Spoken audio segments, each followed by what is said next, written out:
Okay, so the last thing we discussed last time was a Fourier transform or Fourier integral. Okay, so let's start from there. So Fourier integral.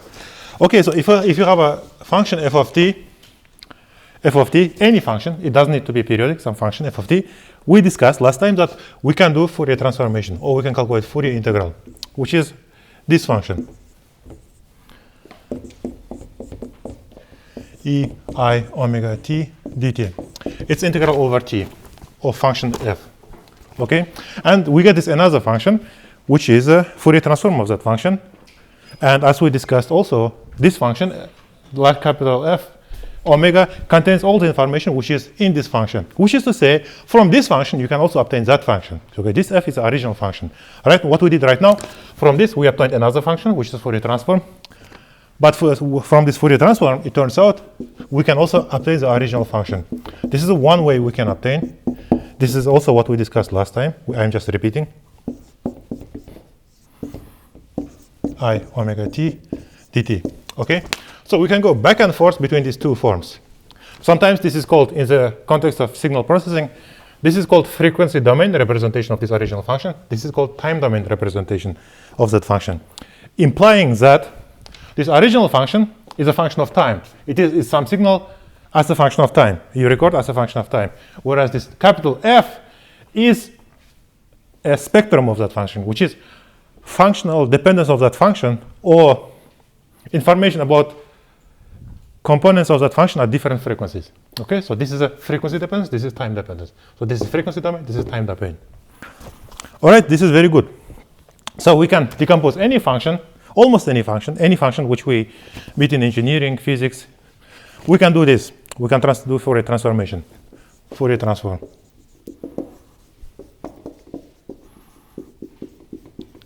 This is continuous Fourier transform. This is continuous Fourier transform.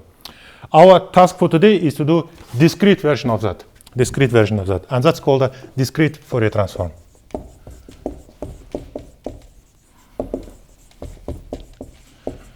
Okay.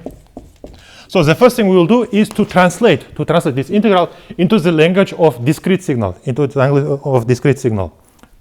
We'll clarify in a bit what I mean by discrete signal. Okay. First, we want to transfer it to the language of discrete signal, and we'll get discrete Fourier transform. That's the first task for today. Second task for today is we'll come up with an efficient way of doing this version of these integrals, efficient way of doing discrete version of these integrals, and that's called fast Fourier transformation. Okay, that's the task for today. Okay, let's start with the discretization of this first. Okay, what is discrete? What is discrete signal? Discrete signal is a signal which is given at some specific points, not everywhere, continuously, as we assume here, right? Here we assume that f of t is given at any t, so that we can perform this integral, or we can define this integral. Discrete signal is not the case. Okay, so suppose a signal is given in this interval. Given in interval from 0 to t. From this 0 to this input. And suppose that signal is given at equidistant points.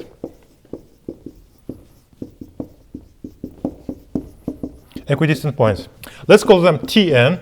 Tn will be just some n, integer n, multiplied by some delta t. Okay?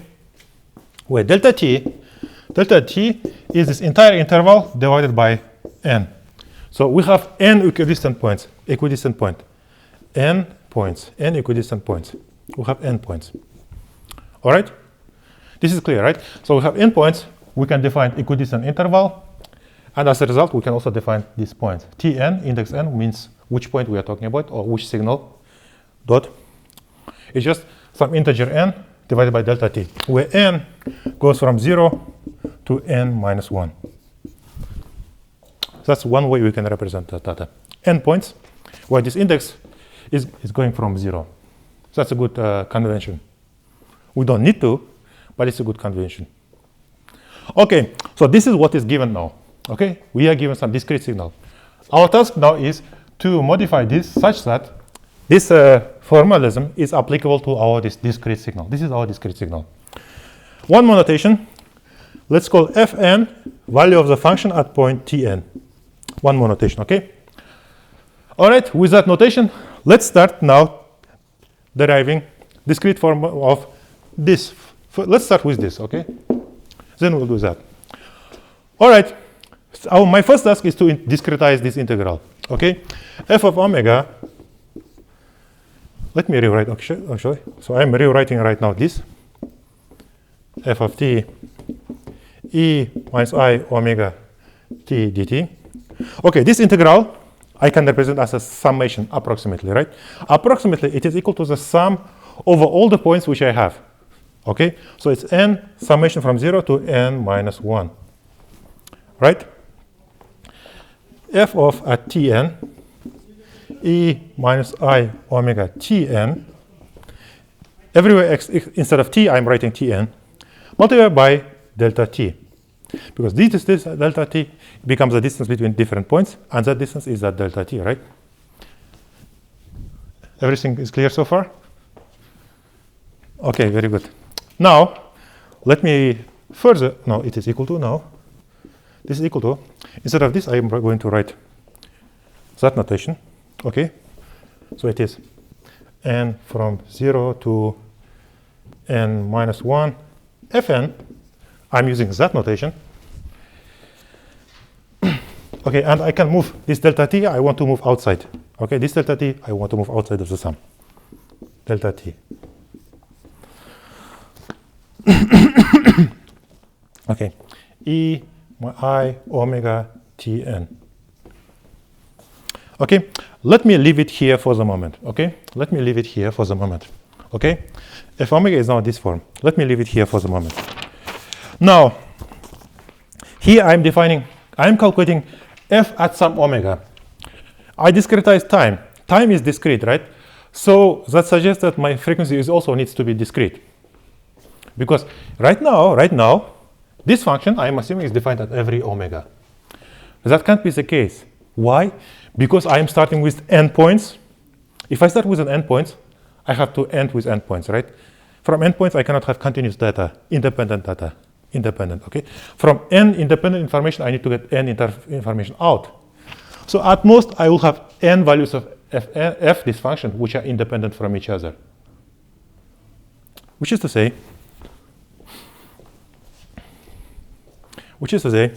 let me discretize omega. Let's call it omega n. No, omega k. I used n for time. Let me use omega k. There can be n, this capital N, that capital N, this capital N, independent values of fn. Because number of inputs should be equal to numbers of outputs. All right, because we cannot create information out of nothing. Independent information. Okay. All right. Okay. Let me continue here. So we need to do discretization of the frequency domain now. Frequency domain, or omega domain. All right. Let's think how we can do that. Okay. Our next task is frequency discretization.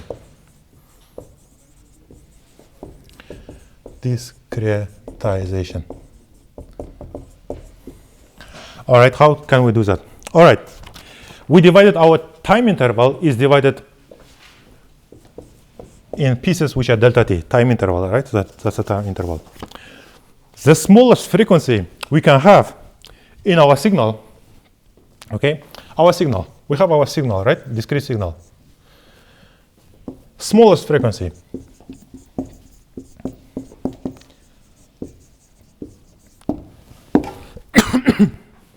Smallest frequency we have in our signal. What is the value of the smallest frequency we can have in our signal, in principle? What's that? 0, right? If the function is flat, if the original function is flat, the frequency is 0. There is no oscillation. Okay, the smallest frequency we can have is 0. What is the highest frequency we can have in our signal? Given that our signal is recorded at intervals of delta t, what is the highest frequency? 1 divided by delta t. Okay, very good. 1 divided by delta t. Okay, very good. So these are the range of frequencies which can have in our time signal. Okay, let's discretize those. Okay, let's discretize those. Let me call frequency S. Frequency, I'll call it S. Why S? Because I used F following the notation in the book. I'm using this F for function, so I don't want to confuse with another F. So this S is my frequency. So let me discretize that frequency like this. Sk, where k means the index of the frequency, is k divided by n delta t. How about this? Let's see if what we get if we do that. Okay. S0 will be 0. Okay. S1 will be 1 over n delta t, and so on.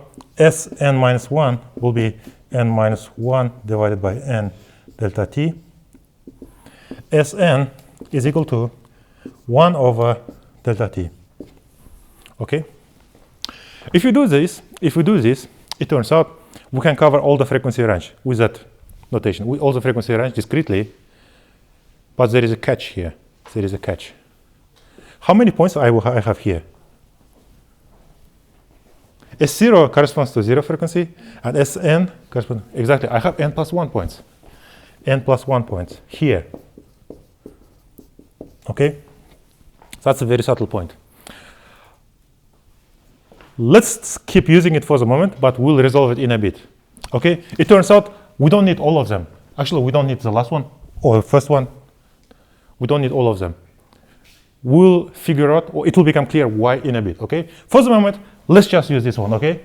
It will become clear in a bit. So my frequency discretization for omega will be what? Omega will be just 2 pi is angular frequency, right? So it's has to be 2 pi s. So omega k is 2 pi sk. So omega k is just 2 pi k n delta t. Are we fine with that? All right, very good. Now, I assume that I have my frequency discretization. Okay, which means that I can start moving from where I left. I left at this point. I did time discretization, but I didn't do frequency discretization. Now I can do frequency discretization. All right. All right, where shall I do it? Let me do it here. Okay. So, okay, now I'm going to introduce omega k. Instead of at any omega, I'm just using this omega. All right, will be delta t multiplied by sum n from 0 to n minus 1 multiplied by fn e minus I. Now, instead of omega, I'm going to put omega k. Okay, omega k. So that will be 2 pi k n delta t. Okay, and instead of tn, I'm going to put what I started with at the beginning. My tn was n multiplied by delta t. All right, I'm going to put that instead of the tn. So it's n multiplied by delta t. All right, very good. So these two disappear, cancel out, right? What I'm left with is delta t is equal to n from n minus 1 fn e minus I 2 pi over n multiplied by kn. Let me write it like that.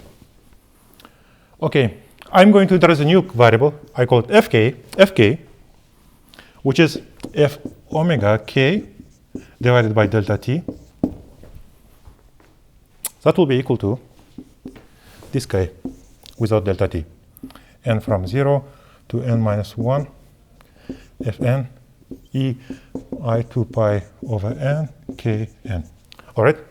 So this is a discrete version of this guy, which I was looking for. Let me rewrite it, because it's important.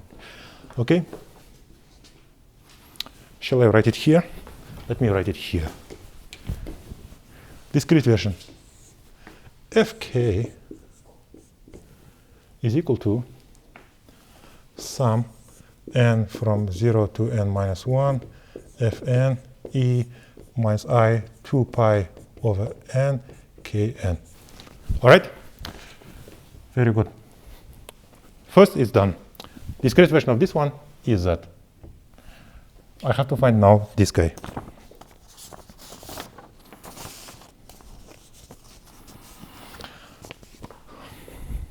Now let me come back why I choose k running from 0 to n minus 1. Now we can understand why. Why we don't need the point omega n capital. Okay, here k ranges from 0 to n minus 1. Once we have this one, now we can understand. Okay, here is why. Here is why.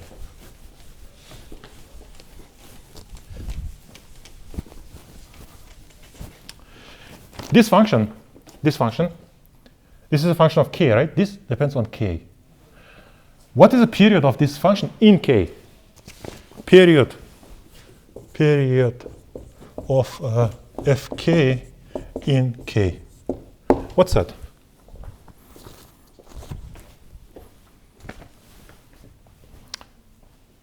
N, that's n. Which is to say, fk plus n is equal to fn. Fk, sorry. And which means that this last value is equivalent to the first value.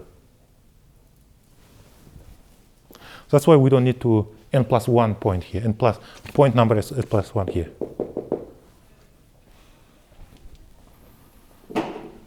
That's why we can get rid of it. All right, which is a good point. Which allows me that knowledge, this knowledge, now allows me to calculate this guy. All right, let's calculate this guy. Fn, which is f of Tn, is equal to integral 1 over 2 pi from minus infinity to plus infinity.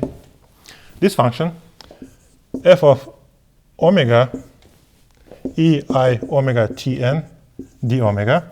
Now I can, this integral over omega, I can turn into a summation over different discrete values of omega, which we discussed here. So this is approximately equal to 1 over 2 pi. Now I can do summation from n equal to 0 to n minus 1, not n, f omega n e I will write this guy instead of omega n. Here it has to be omega n. Okay, let me first write omega n. Divided by delta omega. Okay.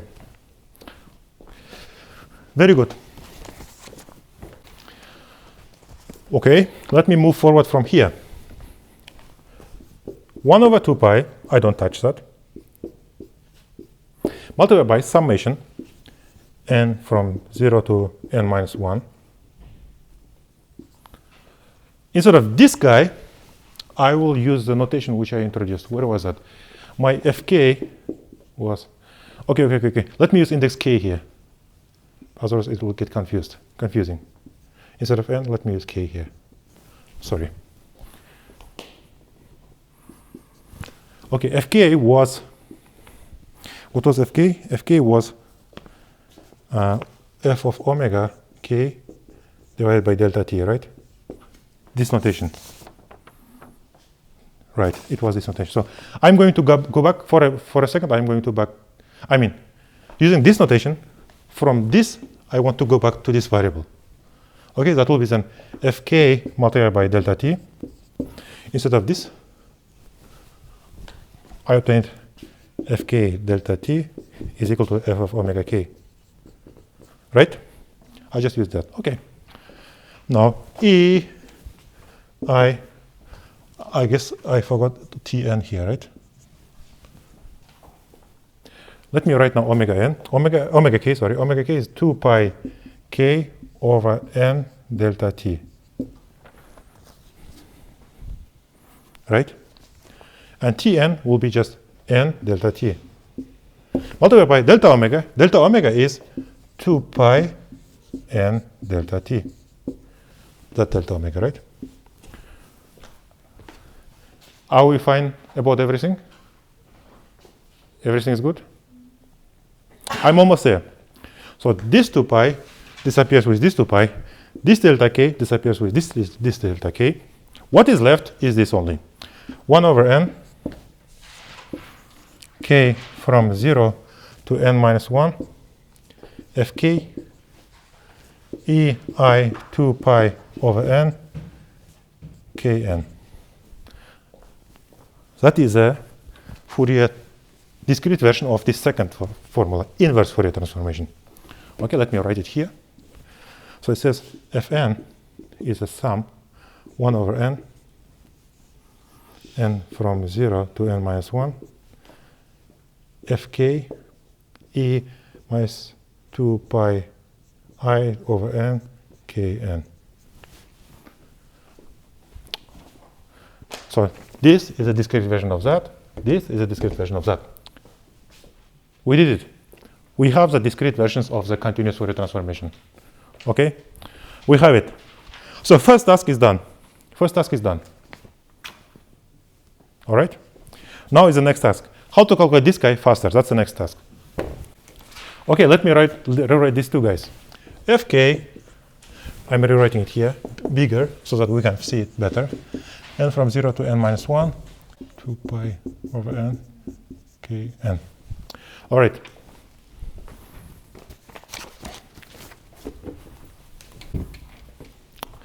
Okay, so these two expressions are called discrete Fourier transformation. Fourier transform.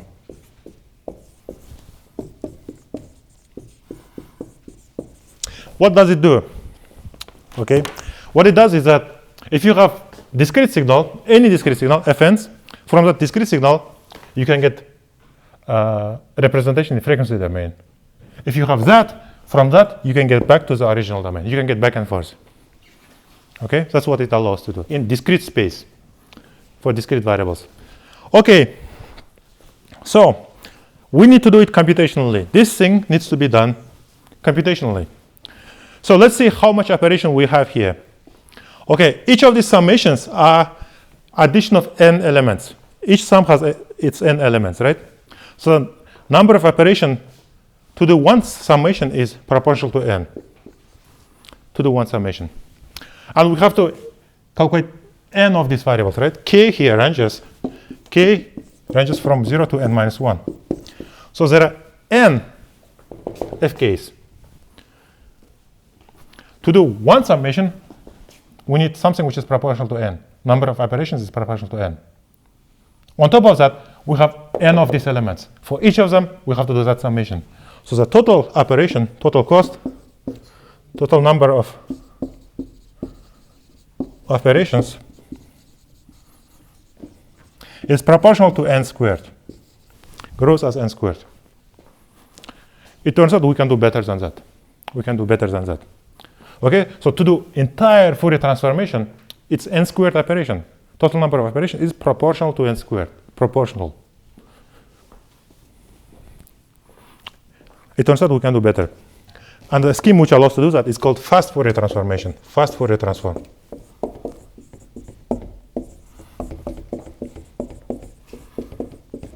Or short name for that is DFT. Sorry, FFT. Short name for this guy is DFT. Usually, when people say DFT, they mean discrete Fourier transforms. Okay, what does FFT do? FFT is nothing but doing this summation in a bit more clever way. At the end of the day, FFT does this summation, but it does it in a slightly smarter way, slightly better way, such that total number of operations will be proportional to n log 2n. Okay? Instead of n squared, for discrete Fourier transform, if we directly do summation in the simplest way, that's n squared operation. But fast Fourier transformation is n multiplied by log n. So if n is equal to roughly 1000, this guy will be equal to around 10,000. Whereas that guy will be equal to 1 million. DFT will be of the order of 1 million. FFT will be of the order of 10,000. So if you have 10 points, 1,000 points, if you have signal in 1,000 points, this fast Fourier transformation is 100 times faster. Okay? So let's see how it works. Let's see how we can do a fast Fourier transformation. Okay, so how we can do that? There are different ways of doing Fourier transformation. There are different versions of doing Fourier transformation. which works better in different applications. What we're going to discuss today is the one which is called a Sande-Tukey algorithm. It's by Sande-Tukey. It's an algorithm by Sande and Tukey. It's a one method from a class of methods called decimation in frequency methods. Decimation in frequency. Okay, let's discuss that method. Okay, so let's apply it to this equation. Okay, we want to do this summation using this Sande-Tukey algorithm.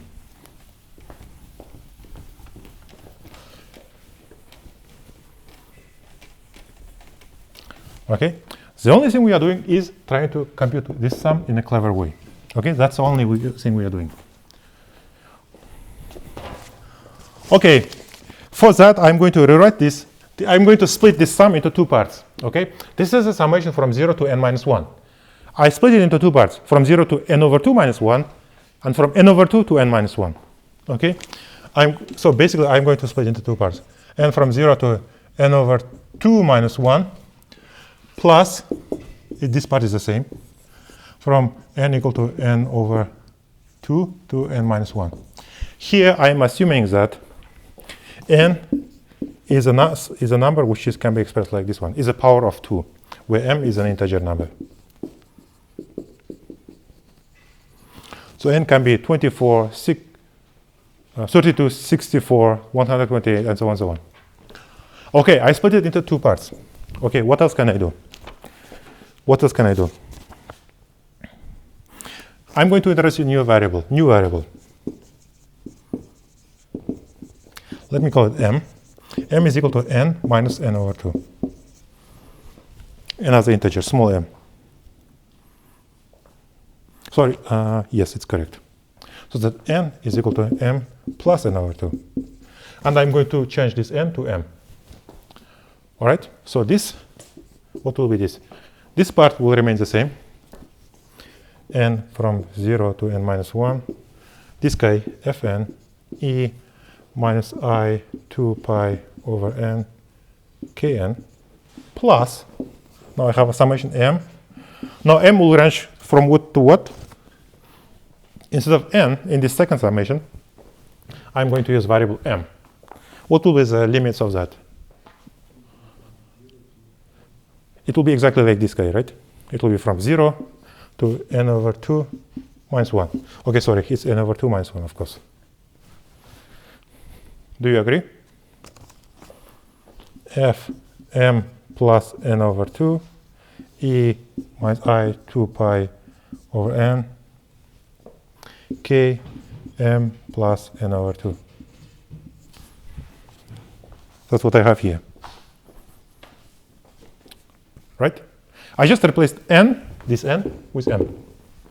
And I rewrote that. Okay, let me analyze this expression in a bit.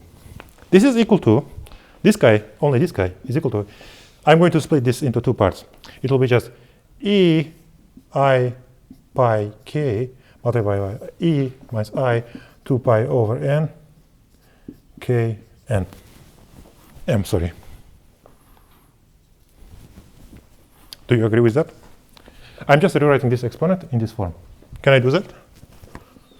Okay, very good. All right. Okay, then my summation will become fk. My fk will become, first summation, I don't touch it, it's the same, n from 0 to n over 2 minus 1, fn e minus I 2 pi over n k n. The second summation will be this plus m from 0 to n over 2 minus 1 again, fn m plus n over 2 e I k pi with minus sign e I 2 pi over n k n. Do you agree? Okay, sorry. M. Do you agree? Okay, I'm going to do one trick here. So M here is a summation index. M is a summation index. So does it matter which letter I use for that? No. I can use L, I can use F, whatever I want. No matter what I write, it will range from 0 to n minus 1. So I'll just say, instead of M, I'm going to write n.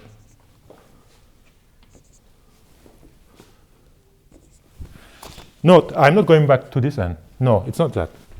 I'm just writing M with different letter, using different letter. It's not going to change the mass, right? Okay, very good. Now I can combine these two. I can combine these two.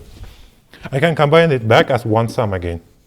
I started with one sum, made a two sum, and back as a one sum.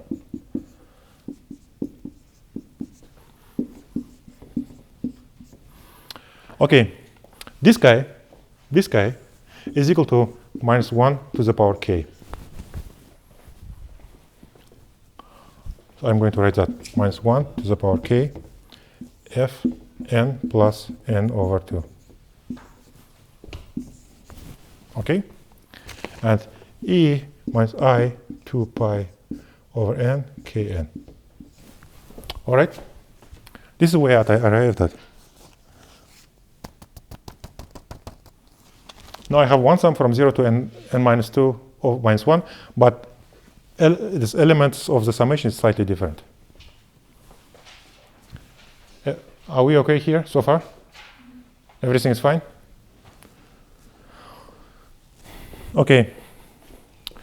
So let me consider separately even and odd components of this guy, even in k, okay? Even k, here it will be fn plus, right? Odd k, fn minus this guy. So let me consider them separately, and we'll understand in a bit why we are considering them separately. Okay, even components. Let me take f2k. It will be n from 0 to n over 2 minus 1 fn plus n over 2 e I 2 pi over n and 2k, okay, and 2k. But I'm not going to write 2k there because it's 2k here, right? I have to put 2k there. I'm not going to write this 2 here. Instead, what I will do, I will put that 2 here. I will just say n over 2 and nk. I can do that, right? And now odd components, odd k. This even k, that's odd k. Odd k I can express as 2k plus 1. That will be n from 0 to n over 2 minus 1 fn minus fn plus n over 2 e minus 2 pi over n and 2k plus 1. All right? I can rewrite it slightly different way. I'm going to write it like this. N from 0 to n over 2 minus 1. I'm almost there. It's a little bit involved. Logic is a little bit long, but I'm always there. Almost there. That guy, I'm going to write it like this. Again, I'm going to split it into two. It will be E minus I forgot I here, 2 pi over n multiplied by n minus E minus I minus 2 pi divided by n over 2 kn. All right.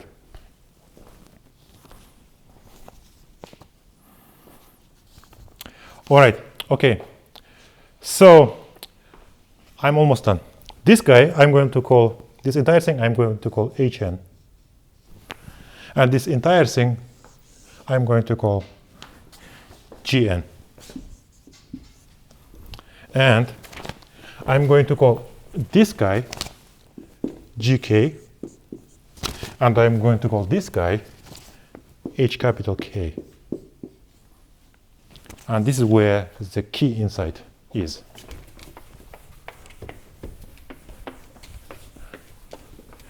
Using this new notation, let me rewrite everything that I received so far. Okay, gk. Okay, let me introduce one more notation. Let me call n over 2. Let me introduce new variable, j. Let me call n over 2 as j. All right, with all of that notation, and you'll see why I am introducing so much notation. J minus 1 g n e I 2 pi over j k n. hk is n from 0 to j minus 1 h n e minus I 2 pi over j k n. Does these two things remind you of anything?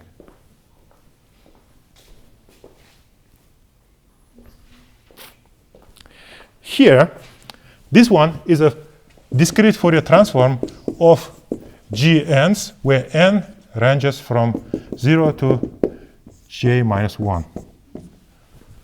The same thing is here, is a discrete Fourier transformation over j points, This Gn and Hn have only j points. J is equal to 1 over 2.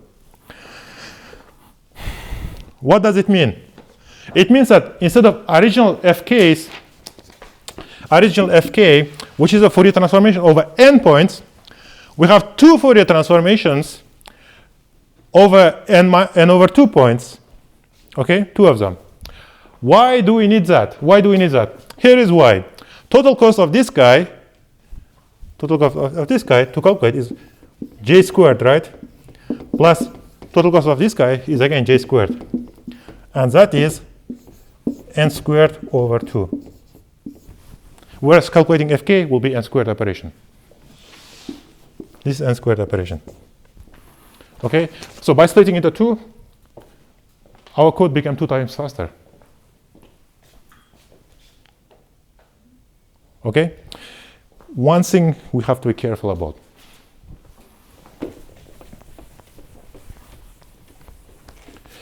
Okay, f0 okay, let's see what g0 corresponds to. G0 corresponds to what? Gk was f2k. Hk was f2k plus 1. All right. So this one will be f0. G1 will be f2. G3 will be f4, and so on and so on. H0 will be f1. H1 corresponds to f3, and so on and so on. H2 will correspond to f5, and so on and so on. Okay, so order of these guys correspond to this fk's in this specific order. That's one thing we have to be careful about. All right. So what else is left to do? The only thing is left to do here is that we do not need to finish it by splitting it into 2. This guy, each of these two guys, we can split into 2. Then whatever we have, there will have 4 different Fourier transformations. Each of them we can split into 2 again. We can keep splitting into 2 until we are left with only 2 elements. We just add them up, right? We are left 2 elements. Now, this thing becomes a bit of a mess now. Because whatever we have at the end, index of that, or which variable, corresponds to which fk. That becomes tricky. But it turns out, luckily, there is a very easy algorithm which gives a correspondence between what you have at the end, the scrambled indices, to this original fk. It's a method called bit reversal.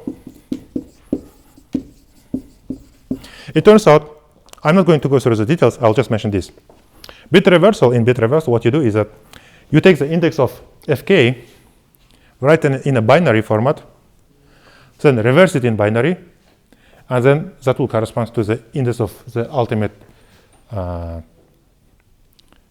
Fourier transform coefficients. Okay, that's it then. That's all I wanted to say today.